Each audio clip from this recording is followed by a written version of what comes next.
Good morning, everyone. Thank you for being here. I have a special guest with us today, the distinguished chair of the Energy and Commerce Committee, Mr. Frank Pallone. I asked him to join us because of the discussions that we have been engaged in about how we go forward. The simple fact is, and has always been, that unless we crush the virus, we're not going to be able to open our economy or our schools or our society safely. Since March 4th, we had our first coronavirus bill. Testing has been a focal point of addressing crushing the virus. It has been in the legislation, but it has not been a priority for this administration. And so in our bill that we put forth, our HEROES Act, that honors our heroes, our state and local folks, healthcare workers, first responders, sanitation, transportation, food workers, who are on the front line, our teachers, they're on the front line. They risk their lives to save other lives, and now they may lose their jobs. In order to protect them and our children and our country, we have to do what we do in the HEROES Act, which is crush the virus.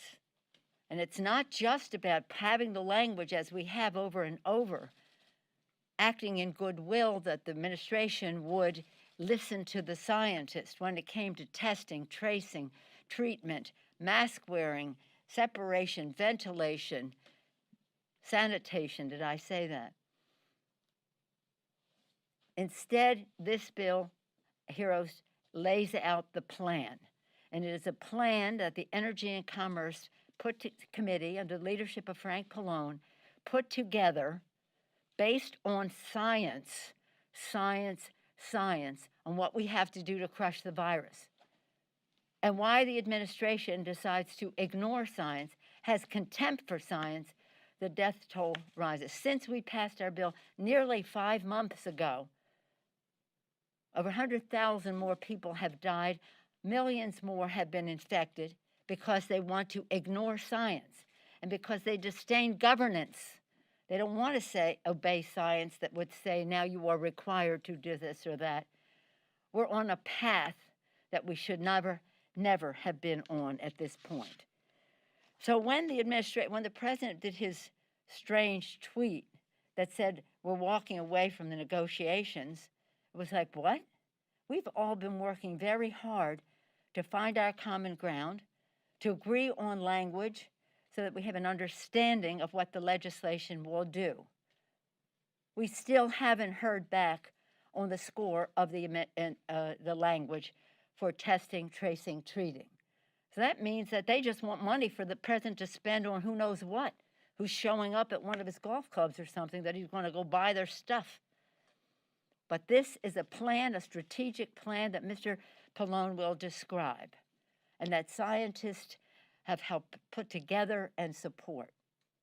So when the president did his tweet, the one that said that he was walking away, I think he surprised a lot of people.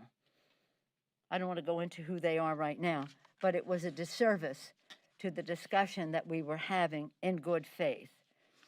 When he walked away from the discussion, he walked away from our children.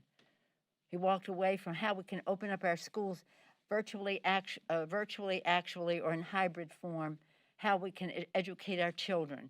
He walked away from poor children in our country in terms of the child tax credit and the child-dependent child credit and other initiatives that help the poorest children in our country.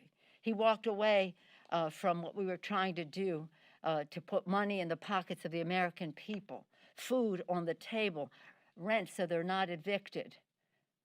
All of it coronavirus-centric.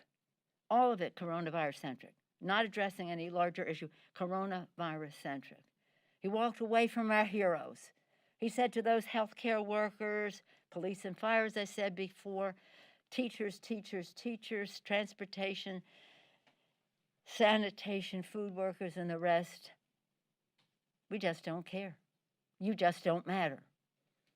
This is really appalling. The list goes on. And of course, he walked away from safety in the workplace. He walked about the lives, the livelihood, and the life of our democracy in so many ways. So here we are now staking out the territory so that the people will know there is a plan. And the plan isn't for the president to say that he's a perfect physical specimen. Did he say specimen? Maybe I could agree with that.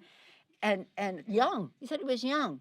His disassociation from reality would be funny if it weren't so deadly.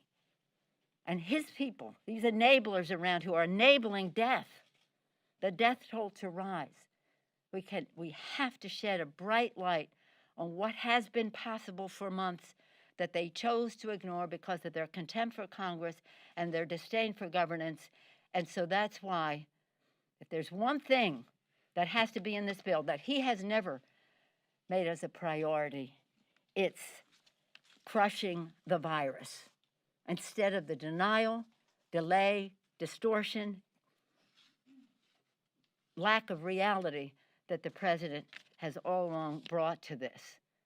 Let's not it be anecdotal, let it be scientific.